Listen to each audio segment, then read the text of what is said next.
Hello, everyone, and welcome to the Cold Hard Truth Podcast. I'm Shrikar Rajendran. I'm Jack Smith. I'm Anish Gupta. And we got a lot to get into, so let's dive right in. Timestamps will be in the description. Did that just happen? Normally, an opening like that is used as an obvious reference to a particular moment or a game where something's like really shocking, Mm-hmm. And I think that applies to the divisional round. So much wild stuff happened. The Tennessee Titans stunned the Baltimore Ravens and knocked the league's best team, or so it seemed before this weekend, out of the playoffs. Yet Ravens quarterback Lamar Jackson still became the first quarterback ever to record 300 passing yards and 100 rushing yards in a playoff game. Titans running back Derrick Henry countered by becoming the first running back in NFL history with two 175-plus yard postseason rushing performances.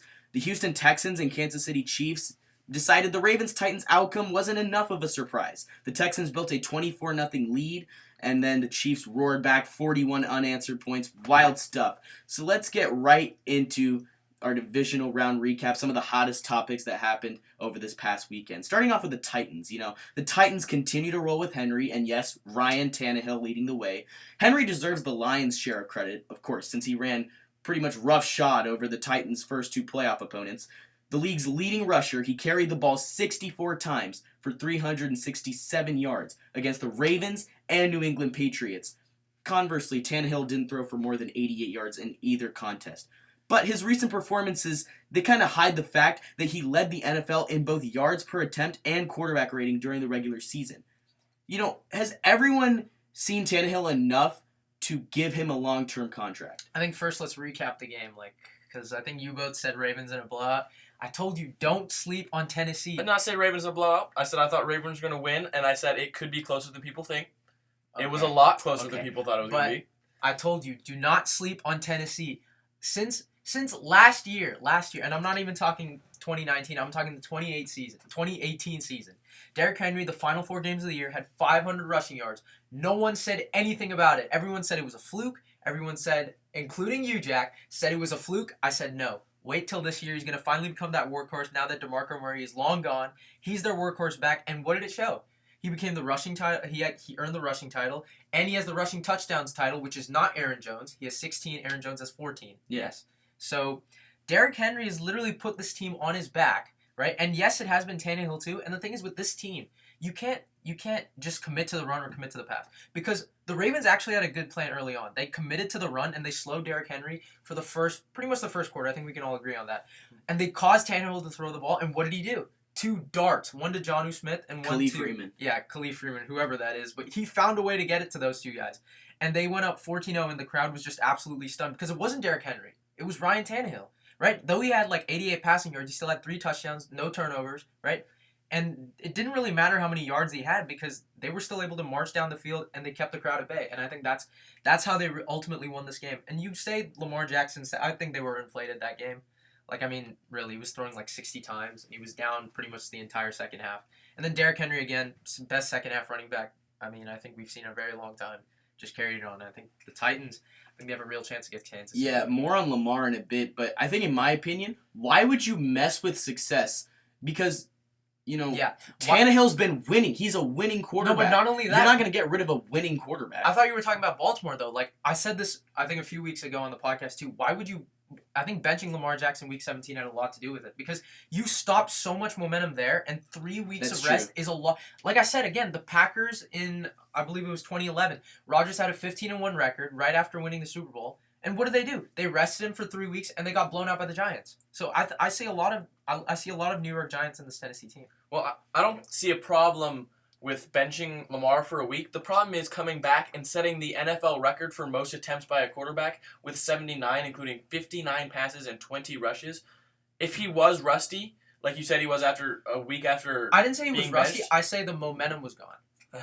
I think that it's different, right? You can be rusty and you can also not have that momentum that you had because they didn't think about it. They didn't lose since September 29th, right? And all 3 of their losses when they fell down big, right? The one in Cleveland and the one in Kansas City. They fell down by over 14 points and they weren't able to bring themselves back. So though you guys are talking about Lamar Jackson, I also want to bring up John Harbaugh because and Greg Roman, that coaching staff could not find a way to keep up with Tennessee's defense. And I was the first to say it. I thought John Harbaugh should get Coach of the Year, but now I think he should definitely be out of the picture after that game. I think it comes down to LaFleur, Shanahan, and Vrabel. I don't think LaFleur deserves it either. Oh, come on. It's LaFleur's... No. It's been literally... He came to this team at a crossroads, and they're 13-3. They find more and more ways to win. It's their defense. I think their defense... Give them some credit. Their defense and run game. It's the supporting cast that's helped them, not LaFleur. LaFleur's just... What has he Okay, done? do you agree on Vrabel and Shanahan, though? Yeah, no question. But see, that's my point. Vrabel wasn't even in the question. None of us were talking about him, and now he's emerged himself, right? And, I think... That's because January just trumps every other month of the football year. But I don't think with NFL awards, though. I think they do base it off regular season a lot. So I think that's why Harbaugh still has a chance. But I think now, because voting, I believe, is still going on, right? And I think now people are. But even for a regular season award, I think they would still give it to Shanahan over Harbaugh. Yeah, I agree too. Because it's about the team that made the biggest jump. Also, there's still time, and they're letting. I think they're San Francisco, since they won last week. I think they're also giving them the edge just over that. Yeah, we're going to talk about Shanahan in a bit, but circling back to the question. Do you think Tannehill deserves a long-term contract? No question. Because, I've always liked Ryan Tannehill, and with Miami, right? He was always battling injuries and stuff, but he led them to the playoffs that one year. Obviously, he got hurt, and he wasn't able. They lost to Pittsburgh that year. But Tannehill's a good quarterback, when he's healthy. And this is really the first time we've seen him, fully progress healthily, right, with a good team around him, right? Because the Dolphins really didn't have that much of a supporting cast around him. And now you're seeing it, right, with a good running game, a pretty good O-line. But actually, their O-line's coming around now, but there was actually a stat I read. The Titans had the 32nd best pass protection, which is obviously the worst. And he was still doing this. That's really good. For a quarterback who was traded for a 6th-round pick, I think he deserves a long-term deal. And also, the person who's beaten Brady the most since 2001, it's Peyton Manning. But who's second? Ryan Tannehill with 5 wins against him. Yeah, I think I would give him a 2-year deal probably and see how he does with that. Because he's getting up there. But he's not old yet. How much in money, though? How much per year or how much guaranteed? I don't think I would pay him in that top tier of quarterbacks right now. I'd say 36 guaranteed. But over 2 years. I wouldn't not pay him. I think he's been good. A 1 or 2 year deal to see what they have, and if he can replicate it, then he gets his long-term deal. If Flacco can get a long-term deal just by winning one Super Bowl, I think Tannehill deserves it just by getting this team. Yeah, sure, the Titans are running to glory like it's the 1940s, but Tannehill has proved that he can beat other teams with his arm this season too, so I'd roll with this nucleus as long as you can. But hats off to the Titans, though. Yep. And moving on, considering how well the 49ers continue to move the ball and their defense has improved vastly too. So is Shanahan currently the best young coach in the league, or should that title belong to someone else? I don't think he I think maybe in terms of young coach, sure, but I wouldn't even give him the credit for that win. I give it to Robert Saleh because his ability to shut down that Vikings offense after beating New Orleans was just incredible. Even though he had more playmakers. The thing about it, Shanahan chose Saleh as his DC. Okay, but I get that, but that doesn't. If we're going sure. That will help his case. If we're going overall, sure, I agree with that. But if we're going specifically because of last game, I don't think that really proved it necessarily, because I think it was already placed in the fact that he was. But that win over the Vikings just showed that the Niners were overall a better team, had a better culture in place. I think that Minnesota got too giddy with beating New Orleans, and I think that's what cost them in the end. Yeah, I'm not sure if he's the best, but it's close because I think Matt LaFleur can make a really strong. What is it with you and Matt LaFleur? I feel like he's the best young coach in the league because he's not. I'm gonna put them in the same conversation at least. No, that's disrespectful. Kyle Shanahan took this team from 4-12 to 12-4. Matt LaFleur has inherited a really good team. But they were kind of they had okay. Think about how much they spent on defense, and think about how much they spent in terms of their supporting cast for Aaron Rodgers. Matt LaFleur basically inherited a Mike McCarthy team that had more playmakers. That's what Mike McCarthy team that went 6-10, and then because they didn't have playmakers. That's my point. Well, what new playmakers did they get on offense this year? Huh? What new playmakers did Matt LaFleur They only improved their on defense the most. Well, I wouldn't say on offense not as much, but on their O-line they got healthier, and they did add what was his name, Elroy Jenkins, who hasn't allowed a sack in 570 snaps. He's a center. He's a rookie. No, he's a right guard. Yes, he's a right guard. He And he's switches in between. no, he doesn't. And my point is, as a rookie, he's allowed 570 snaps. He has not allowed a single sack. That's a pretty good playmaker, I'd say so myself. And not only that, on defense, Zadarius Smith, Preston Smith, right? Adrian Amos. No, none of us were questioning defense. I was talking about offense. And he's developed. Jair was already developed under Mike McCarthy. I think Matt LaFleur just inherited this team. No disrespect to him, like he's still 13-3, but like comparing him to Shanahan, I think is a bit disrespectful. I think what helps Shanahan is that one, he's tactically sound. Two, I think the way he's shifted the whole culture in San Francisco, you see that locker room, you see how they're all connected as a family. And he helped do it through the draft with John Lynch. I think and these are some of the biggest personalities like in the sport. You got Richard Sherman, you got Jimmy, you got a bunch of different personalities, and to bring them all together as a community, I think that really kind of makes Shanahan one step above a lot of NFL head coaches. I'll give you that, but in the regards like specifically Richard Sherman, I think getting him was the key thing here, because Sherman wasn't, sure, people thought he was washed because of his Achilles, but we're seeing it now. He's still at his prime level for now, at least. And I think he's just a really good leader in the locker room. Like, you can see it at every time in their post games in the locker room, it's him giving that speech. It's him rallying them together after each win or even after each loss. And I think that leadership there, along with Kyle Shanahan as a young coach who players respect and admire, I think that's a great culture in San Francisco that NFL teams should try and emulate. Yeah, so let's move on to Lamar Jackson's performance. I mean, he had a tremendous season, but does it all matter now that they lost in their one playoff game? I think he's 23, right? So, he put up one of the greatest seasons we've ever seen from a quarterback at 23 years old. And I think, obviously, I don't like Lamar Jackson as a Browns fan, but I think Lamar Jackson showed, the NFL, he kind of revolutionized what a young quarterback can do, because the three quarterbacks in the Pro Bowl for the AFC, right? It's not Tom Brady. It's not these, pocket passers that just throw the ball. It's these players that can make using their legs and their arms, right? So I think you're seeing this new wave of quarterbacks emerge, right?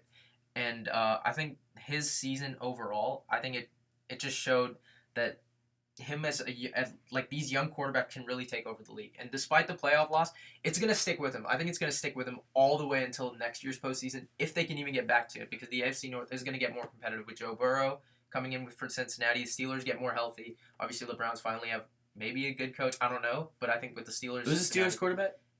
Big Ben, potentially, if he comes back. Yeah, and then, obviously, Joe Burrow for Cincinnati. He could win them some games. And you really don't know about Cleveland, but I think with Jackson, he did everything he could to help win, but he also helped lose the contest. He never backed down. He continually made plays, but I think his mistakes can't be overlooked. The fumbles, the interception. I think that's what he kept down. Every loss he had, though, he had a lot of turnovers. But here's the thing, though, because the Ravens shouldn't be hanging their heads. Lamar's still the MVP.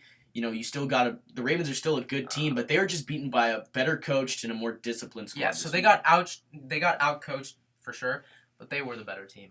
They had playmakers. They were, no question. Talent-wise, but that just goes to show, if you have, again, the three things I was saying, right? Like a good coach, good quarterback, and O-line. All three worked for the Titans, and the three did not work for the Ravens that game. So, I think Lamar might be one of the first MVPs I've seen have an MVP season and then play one game and have their city start questioning the whole thing again. Yeah. The city of Baltimore last year, after the Ravens lost to the Chargers in the playoffs, they wanted Joe Flacco. They were all questioning Lamar again. Yeah. And then he comes out and he's great, and he loses in the first game of the playoffs again, and Baltimore's questioning him again. It's just a crazy cycle, and he's been embarrassed. He's still young, though. That's the thing. It's always more time. It's fine to question it, not to obviously the extremes people are doing it, but the thing is, like I said, if you want to be the best quarterback in the NFL, you have to show it when it counts. Right? Like, Peyton Manning was the greatest regular season quarterback by far. I think we can all agree with that. 5 MVPs. He had all these records at the time he retired. And what is he? He's not even top 2 in terms of when we look at quarterbacks all the time. I think he's 3rd, right? And I think we can all agree. He's top 3, but he's not better than Brady, right? Brady never had these legendary stats throughout his career. Sure, he got them for a few seasons with Randy Moss, but it was his playoff success that gave him that title of GOAT. And I think that's what, if Lamar Jackson wants to be the Brady of his era, he's got to do it when it counts. Before we get to Brady of his era and all that stuff, I think you said 23, he's still got so much time, and he's still got more time to develop. And then even if you look at him, Brady was a pocket passer. Manning was a pocket passer. As a mobile quarterback, it's going to be interesting to see what the Ravens do, how he's going to improve over time, and what skills he's going to develop over time. See, people said that with like Phillip Rivers, for example. Like as a young quarterback, he got to the playoffs a lot, right? He was pretty good. And he was showing out. He didn't win playoff games though, and people started to question it. They were like, "Oh, he's young, he'll do it." But now we're seeing it. He really hasn't gotten to the Super Bowl, hasn't won a conference championship yet. So I'm not saying Lamar's going to be that. I'm sure I think he's better than Phillip Rivers in terms of his game and also what he's done for his team. But I think for now you do have to cause for concern because if he can't win in the playoffs, like what good is he for your team? Yeah, and all of Lamar's stats are great this year, and he was tremendous. But I can't take any of those stats really seriously and start calling him, one of the greatest quarterbacks in the league until he wins one playoff game or at least doesn't get embarrassed. He's been embarrassed in both of the playoff games he's played, and every time he plays one of them, you think that defenses have him figured out. Like last year after the Chargers game, I thought the league had figured out Lamar Jackson. They figured out what to do, and then he came back and he shocked us this year. So who knows? Maybe he's going to shock us next year. But yeah, the Titans had a good game plan. I mean, in practice, they were using Marcus Mariota as a practice Lamar Jackson. So it's all about how you game plan. I think with enough film, also, you get to figure him out as the year goes on. But yeah, I think Lamar had a tremendous year, and we'll see next year. And, moving on, the Houston Texans, it's just a shocking loss to the Kansas City Chiefs. And we got to question Bill O'Brien's job security at this point because do you guys think he's secure still as the Texans coach? Because how, for the McNair family, are you going to take good and not great every single year? Well, the thing is, they can't get past the divisional round. But, my pick was looking so good for the first 16 minutes. I said, okay, I think the Texans can really go in there and make a statement. And they did. For the first 16 minutes, they really did. But then I think what cost them was actually not the 4th and 4 fake punt, but the 4th and 1 on the Chiefs' territory where they did not go for it when they kicked the field goal. Because if you go for it there, you had all the momentum. If you go for it, even if you don't get it, Mahomes still has to go a long way, right? If you get that, though, and you go up 28-0, it's a lot different, I think, than 24. Because it's 4 touchdowns versus, okay, maybe you get a touchdown, 2-point conversion. Maybe it's like, oh, there's some momentum there. But I think that's what cost them in the end. And I think, just that string of events, obviously the fake punt, the fumble. But the worst thing you can do, I think we're all learning now, is you can't, especially with Mahomes, you can't give these quarterbacks short field. You can't, especially in the playoffs, you can't give them short field. And I think Jack called it, like he said, high-scoring game. I bet against it. I said no. I think cold weather, I don't think Mahomes can do it because, to be fair, I've always doubted Mahomes a lot. I still don't think he's the best quarterback in the NFL yet because he's got to prove it to me in the Super Bowl. But, he showed, he can, 7 straight touchdowns. That's crazy. And I think the Texans they weren't disciplined after that first quarter. But I think come Tennessee time, I think they're a more disciplined team. So we'll see. I don't think they're going to fire Bill O'Brien after this year. I think his job is secure, but I think they're giving him one more year. They're not going to fire him this year. They're going to tell him, go have one more offseason, one more draft, one more season, and come next year, you better be able to win us a playoff game. If not, you might be gone. I don't even think it's playoff game. I think they have to go farther than that. I think the conference championship would be. Because they haven't made it past the divisional round ever. Yeah, I don't even remember, have the Texans ever made the AFC Championship? Never made the AFC Championship. They're 0-3 in the division. So at this point, and you've hung on to Brian for so long that he's hanging by a thread. He's literally hanging by a thread. If you don't go to I agree. If you don't go to at least the conference championship, you're done. Yeah, I think give him one more. And Deshaun Watson still sticks by him. He was asked in the post game, what would you do with your coach? And he said, I play for that man. I work hard for that man. So Deshaun Watson still has a good rap with him. But yeah, I think conference championship should be the conference championship bust here because Houston's got talent. And I think, obviously, they lack a little bit on defense, but I think with the draft and over time, they can still get better. But, yeah, I think they're relying too much on Deshaun. Yeah, the problem is they traded away a good amount of their good picks. But yeah. Also, firing O'Brien, I don't think would be the smartest idea right now because all of the coaches that they might have wanted have been hired, except possibly Robert Saleh, maybe McDaniel, I don't know. But Lincoln Riley. But yeah. I think they're going to stick with O'Brien for one more year and go deeper into the playoffs. If not, I think he'll be fired then. Yep.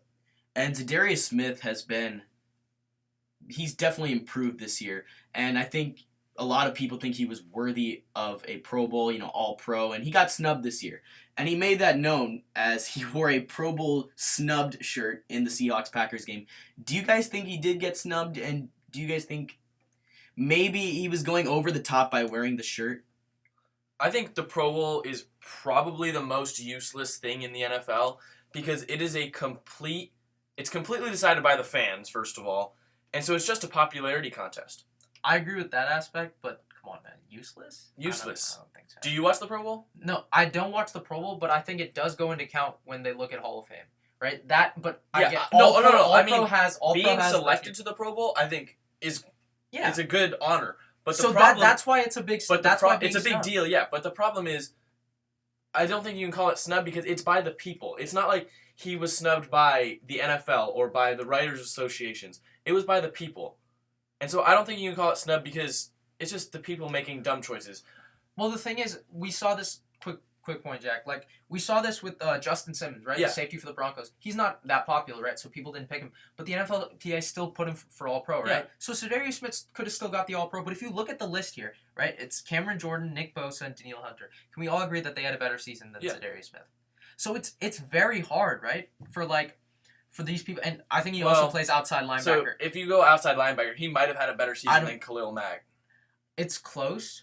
But because he does play both, but I believe he plays linebacker more, so that's on me. But I think I would take Khalil Mack just because of the amount of forced fumbles he's had. But Zadarius Smith has been key in key downs, so I would give him that. But still, it's in that regard, I would say it's a popularity contest. But I think he still had a chance for All-Pro, right?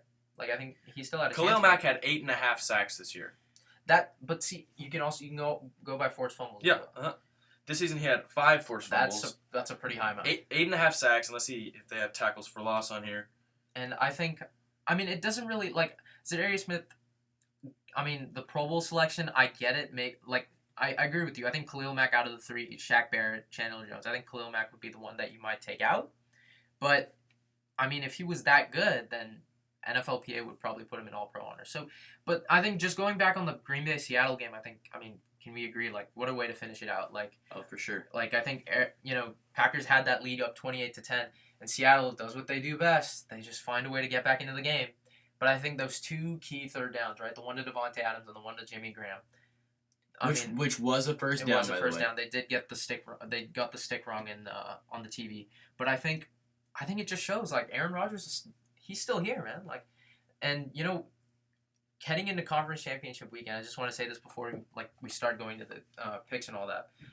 The Niners have the advantage of pretty much every position. We can all agree, right? Defensive line, linebackers, secondary, all that. But the one position that the Packers have is quarterback, and that can be the difference. They may have a slim chance, but a quarterback always gives you one. So I think just in regards to that game, obviously Davante Adams he let the world know, hey, I'm back. I had that turf toe injury. I'm back now. I'm and still in my top opinion, 5. Yeah, Davante Adams is super underrated in my opinion. I don't think he gets the credit he deserves. Because obviously he was injured this year, but people who really watch football, they know. He's definitely top 5. He's a touchdown machine. Obviously he gets his yards. And it's funny because people know he's their only target, right? So they'll probably send double teams his way. They send disguise coverages, and he still finds a way to make him pay. And I think that's just great about Davante Adams, and I think he deserves to be in that upper echelon for receivers. So going back to Zadarius Smith and Khalil Mack, I'd like you to pick one of these guys. So 8.5 sacks, 8 tackles for loss, and 5 forced fumbles, or 13.5 sacks, 17 tackles for loss, and just 1 forced fumble. We'll see. For me personally, forced fumbles is a big stat for me, but I agree. Zadarius Smith on paper, it does show he has better. It also shows he was better stopping the run than Khalil Mack. And don't forget, in that Seahawks game, he had 2 sacks. So, but I think keep in mind, Zadarius Smith also had Preston Smith on the other side. Khalil Mack doesn't really have that much. Leonard Floyd really regressed this year, and I think it's harder when you're doesn't he have a key mix on the D line though? Yeah, I get taking that. up a lot of people. I get that. Dude. I get that in the sense, but if edge Eddie Goldman, edge help is a lot better than D tackle in my opinion, because edge help on the other side causes blindside blocks, all that stuff, and you can come in from behind and just easily strip sack people. So I think that's what made Zadarius Smith get that pressure. But I think in regards to Khalil Mack, he was drawing double teams himself, so it was just so hard and that's what allowed Akeem Hicks to have a pretty good season in my opinion. But I agree, Zadarius Smith really had a case for Pro Bowl, but really, it doesn't matter. You can't change anything. Yeah, I get it. You're a big Zadarius Smith fan, I guess, and you hate Khalil Mack, but I don't like players not getting appreciated for the season they had, and we'll see. Then especially all pro is where you could have made your case, and I think we can all agree here. Being named first or second team All Pro is way bigger. I know, but I talk about this even with the MLB All Star Game. Bryce Harper starting in right field after hitting .230. All of these are a popularity contest, and I don't like it when people are underappreciated and they just pick and the fans just pick the biggest names for these things. Yeah, totally agree with that. Yeah. And looking ahead here to the conference championship, we got 2 games. Let's start off with the Titans and the Chiefs. You know, the Titans are rolling into Kansas City, looking to continue their run. What do you guys think? Who are you guys taking? You taking Patrick Mahomes or Ryan Tannehill here? Well, I mean, you already know I picked the Chiefs to win the Super Bowl, so I got to go the Chiefs this game. I went Chiefs in a blowout last week. I don't think I can do that again because I think that the Titans are going to slow the game down and it's not going to move as quickly as the Texans and Chiefs game. So I'm going to go with the Chiefs. It's definitely going to come to who's harder to stop, like Derrick Henry or Patrick Mahomes. So I'm going to go take the that into Chiefs. I think I want to say 38 to 31, maybe 35. I think it's going to be a little bit closer than we really think it's going to be because, I mean, I got the Chiefs going all the way, but I think the Titans are going to make it close. It's going to be partially high scoring. I got the Chiefs. Tannehill will have to throw more this game than he has in the other 2 playoff games, and I can guarantee that. I think if the Chiefs play like they did in the Texans game, you know, they scored 51 points in 25 minutes of possession, then even if the Titans bring their A game, I don't think it's even going to be close. You know, because Mahomes in that offense is just that unstoppable. So I'm going to, even though I say that, I think it's going to be a close game, but I think the Chiefs are going to come out on top. Okay, so again, like, you guys are sleeping on Tennessee. And I mean, I don't know, I've weirdly jinxed it, I guess, because I was like, okay, Baltimore, you know, they'll pull it out closely, but hey, don't sleep on Tennessee. I'm thinking the same thing here because like you got they've beaten, and this is in bad weather too. Like these stadiums are outside stadiums, so it's not like they're going in the cold for the first time. They beat the Pats on the road in that rainy, you know, just bad weather overall, and then they go into Baltimore and do the same thing. You guys are giving them no shot against Kansas City. Like, come on, like Tennessee is a disciplined team. They're not the Texans. They're not gonna fake punt it on 4th and 4 in their own 30-yard line. They're not gonna just not pump the brakes and not give it to Derrick Henry. But then again, the Chiefs aren't going to give the Titans easy points because they had the block punt touchdown. The Texans had. Who has the better defense, New England or Kansas City? New England. Who has the better defense, Baltimore or Kansas City? Baltimore, but that's not the only thing that factors in. Could they stop Derrick Henry? Could those two stop Derrick Henry? And Baltimore had that, they were unstoppable momentum. They hadn't lost since September 29th. Were they able to stop him? No, they weren't. The Titans offensive line, I feel like they're going to win the line of scrimmage, and I think that's their key to winning this game. The thing I disagree with you about is the Patriots and Ravens do have better defenses, but they're mostly very good at pass defense. Both those teams were susceptible to the run. I think Kansas City is better stopping the run. They showed that last week with stopping the 1,000-yard rusher in Carlos Hyde. Okay, but really? You're comparing Carlos Hyde to Derrick Henry. And the best part about Derrick Henry is he unleashes in the second half. Yeah. This is straight disrespectful here. Are you kidding me? My guess Carlos Hyde? I think the Chiefs could be up by enough that Derrick Henry will not have chances to run in the second half because the Titans were down against the Pats, right, early in the second quarter, and they still gave it to Derrick Henry. But they weren't down by that much. But no, their Chiefs aren't going to be down. I don't think so. And I think with the Titans secondary, they have enough playmakers to disrupt Mahomes a little bit. I'm not saying Mahomes is going to be fully stopped. I think Kansas City has all the tools to win here. You guys aren't counting. I think it all depends. You guys should not count out Tennessee like this. I think it all depends on Chris Jones playing for the Chiefs to be able to stop Derrick Henry. So we'll see how that develops. Tighten up, baby. So Anish has the Titans, Jack has the Chiefs, I have the Chiefs. Let's move on to the Packers and the 49ers in San Francisco. What do you guys think? Aaron Rodgers coming back home. Look, in the playoffs, at least in the last decade, Niners were the Packers' kryptonite in the playoffs. Obviously, that big game by Cap, right? I believe it was 170 yards rushing. That insane 180, game. yeah. Yeah, man, that was a great game to watch. And obviously, when the year following, Niners had to go on the road to play Aaron Rodgers, who came back, obviously won them that division. It was a cold game. Packers were, I believe, 8-7-1. Niners were 12-4.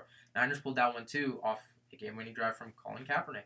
But see, that's the thing, though. The Niners relied on their quarterback play those games. I think now it's going to be the opposite. Now they're going to, obviously, I don't think they're going to put the ball in Jimmy G's hands a lot. They're going to diminish it a bit like they did against the Vikings. They literally just said, all right, when Jimmy G almost had that interception when it was still a close game, they were like, all right, we're taking the ball out of your hands. We're just running it with Mostert, Tevin Coleman, all those guys. So, but again, like the thing is with the Packers, they still have a shot, even though, 37-8 with Aaron Rodgers, they still have a chance. Yeah, I would never underestimate any team that's made it this far, but the thing is, the Niners have all their advantages. They have home field advantage. They have a healthy lineup. Beat them a few weeks ago anyway. So I'm going to take the Niners at home here, and it's going to be a Chiefs-Niners Super Bowl.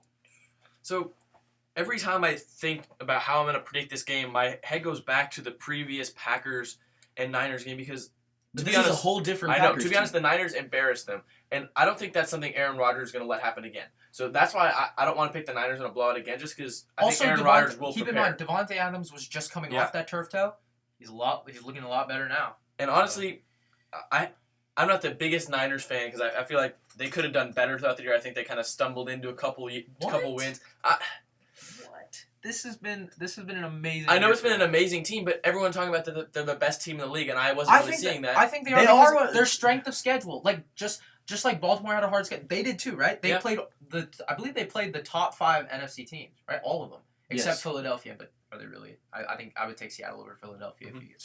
And they've showed well against them. So how can you say that? Because- And No, look I at the just- division they're playing into, because Yeah. it has the Seahawks, Rams, Cardinals are up and coming too. So Yeah. I'm just NFC not West was the super best impressed division this with Jimmy G for a couple of games this year, which is why I picked some other teams above them. But But see, in the regular season, quarterback play doesn't have that big of an impact. But in the playoffs, I agree. I think now it could come into factor. so I think I'm leaning towards the Niners in this game, but I think George Kittle has to show up for this one. He didn't really during the Vikings game, but the last time they played the Packers, Kittle went off and they smoked him. I think Aaron Rodgers is going to have a better game, but I think overall the Niners are going to end up winning, setting up a Chiefs-Niners Super Bowl, something I think we all want to see. Okay, so for I think George Kittle did show up that game actually, like in terms of blocking. Because how did they do well in the running game? 186 yards. That's really hard to measure though. They had advanced stats, and Kittle was like solid on like. At What's least crazy to 85% me? of his blocks. What's crazy to me is that this Niners team isn't predicated on one player like the Titans, and Kittle didn't have to do much for them to win. So I think they just got such a balanced lineup that makes them like lethal. So yeah, regards to I think the Niners do eke this one out, but I think it's a lot closer than 37-8. I'm saying like.